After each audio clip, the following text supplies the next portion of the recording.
here for True Facts, leaf plant and tree hoppers. Meet Marvin. Marvin is a very cute leafhopper man? Not in this the family again. Cicadelidae. Marvin's a bit of a show-off. Put your tongue back in your mouth, Marvin. Mildred is also a leafhopper baby, and she's very proud of her new dress. Posing, Mildred.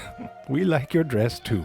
Here is Mildred pictured next to a ballpoint pen, so you can get a sense of how hard it was for her to write her novel. Ernesto got the fancy class photo package. Ernesto gets a little nervous on class photo day. Don't worry, you look fantastic. Now, Demia is a plant hopper nymph, a close relative of the leafhopper infraorder Fulguromorpha. You may have noticed something about her choice in accessorizing. Thank you, Demia. Yes, that's what I was talking about. Many plant babies can produce wax from special glands and create sort of a full-body mullet. Business up front and party in the, well, butt. These waxy tails may offer protection if a chasing predator tries for a quick bite. Some tails are a bit uptight, like a Virgo, kind of a get nervous if the cup's too close to the edge type tail. Others are more drink right out of the OJ container and wear yesterday's underwear kind of tails. More Sagittarius. And then there's Mildred. Mildred's her own damn sign of the zodiac. She just marches around like a tiny snuffleupagus on a high humidity day. Mildred is camouflaging herself. See, you can barely find her. Not all plant hopper babies exude wax, but they are very good jumpers. They can accelerate from 0 to 12 miles an hour in less than a millisecond. Ready? There.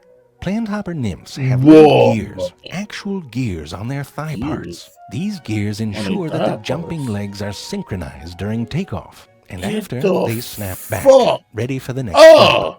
Another group of relatives of plant hoppers and leaf hoppers are tree hoppers in the family Membracidae. Here, a whole herd of babies are tended to by their ant babysitters. These ants are waiting to collect little drops of honeydew, which is the prettiest name for a turd in nature. Just this morning I had a bout of chili cheese fries dew. All of these hoppers, even the babies, eat the sap of plants, which is so rich in sugars that they poop it out, often right into the mouth of a waiting ant. The ant gets food and the baby stays clean, which is important because this sugary residue can attract deadly bacteria and mold. Some ants have specialized anal tubes, which is fun to say. Not as fun as anal dimple, but it is still fun to say. I know you're thinking, what's so special about an anal tube? Don't I have an anal tube? Technically, yes. But can yours do this? This leafhopper nymph, for example, can extend its anal tube right out of its butt, like a 2-click nubbin on a mechanical pencil. This extension helps it deposit dew further away from its body if there are no butt-munching ants about.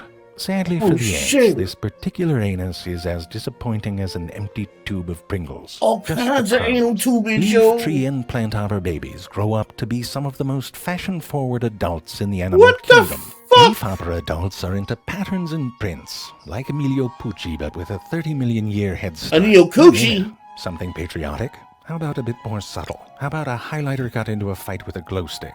How about something more like I have a green and yellow crayon, but only 5 seconds to color? I'm going to a black tie event and then a rave. Do you have something? Plant hopper adults are more into playing with forms and accessorizing. Some keep their waxy tails. Others grow a nose-like protrusion that helps them get under bark and at the sap beneath. Oh, I'm sorry. Carry on. Plant hopper adults have a high degree of specialization, often mimicking other insects as a form of defense. Like, seriously, who would with that? Now, tree hopper adults have an obsession with hats that would make a milliner or haberdasher squeal. Many tree hoppers have an enlarged pronotum, or first segment of their thorax, which creates kind of a helmet. One scientist proposed that this structure had evolved from a third pair of wings. And then another scientist said, oh, interesting. Too bad you're totally wrong. In that way that the best science is often a long, slow, passive-aggressive argument. With this helmet, the tree hopper can mimic thorns, wasps, and ants. Even tiny helicopters or tattoos of hearts with thorns on them. Some even look like Maleficent, dressed up as an even more badass Maleficent. Here is one poking around for a vein on a leaf like a hungover nurse on blood drive day. These are truly some of the most varied and delightful creatures, and I love them. Especially this one. He's very cute. And it makes me thankful for the scientists and enthusiasts, giants compared to these tiny creatures that some call pests. hunkered down, training their macro lenses on leaves. Because they're curious. Because they're curious? Freaky as fuck, yo. Goddamn leafhoppers and friends. Fuck Another them, relative of the leafhopper is the rockhopper. Jerry, they're penguins. I know they have hopper in their name, but they're penguins, Jerry. No, they don't. No, they don't also have gears on their thighs. You're fibbing, Jerry. Frickin' penguins. Penguins holding it down, as yo. Disappointing as but we hate on no damn penguins, yo. Just penguins holding down. Look at this shit.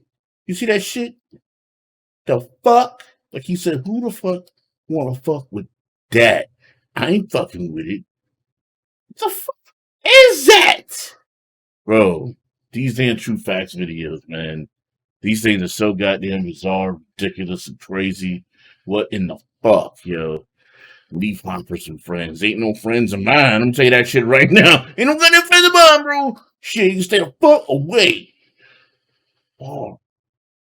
Yeah.